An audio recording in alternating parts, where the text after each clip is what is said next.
On a décidé de nous amuser un peu à décerner quelques prix.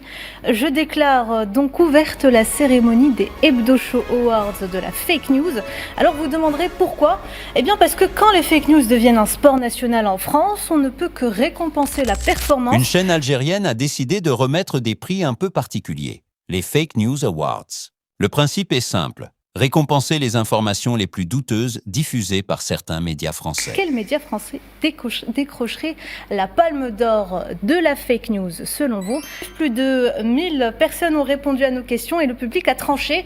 On demande donc à la régie de nous afficher les résultats pour annoncer les gagnants. Ce ne sont pas des Oscars, mais disons que la compétition est sérieuse. Et comme vous allez le voir, il y avait du niveau cette année. On va commencer avec la catégorie presse écrite. On lance l'infographie. Alors je ne vous mens pas que sur ce point-là, le résultat était assez serré entre le journal du dimanche et Le Point, mais c'est le JDD qui remporte le prix du média écrit, presse écrite de la meilleure fake news avec 40,3% des voix. Bravo, applaudissements. Je vous laisse ça, Mehdi. Un prix de combien? Un prix de Zéro combien? dinar. On commence doucement. Le jury n'a pas eu trop de mal à se mettre d'accord. Et dans la catégorie radio, alors quelle est la radio française qui ment le plus? Et là, sans trop de surprise, c'est... Allez, qui c'est? Je suis. Europe 1, voilà, qui remporte le prix avec un beau 58,2% des voix.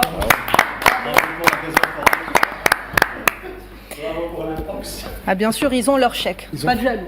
0 dinar. Voilà. Je le prends aussi. Je riche ce soir. Et bien sûr, pour la catégorie que nous attendions tous, quelle chaîne de télévision arrive en tête en termes de désinformation en France? Et bien sûr, c'est une victoire fracassante pour l'indétrônable CNews, plus communément appelé Fake News, avec un incroyable 85,1% des voix. Je pense Bravo. que même les employés de CNews ont voté. Ah bah c'est sûr. Bah, du coup, bravo CNews. Allez. Voilà donc 3 médias, mais bizarrement un seul et même commanditaire. Je vous invite à applaudir Vincent Bolloré aussi, qui a signé un magnifique triplé ce soir. Bravo.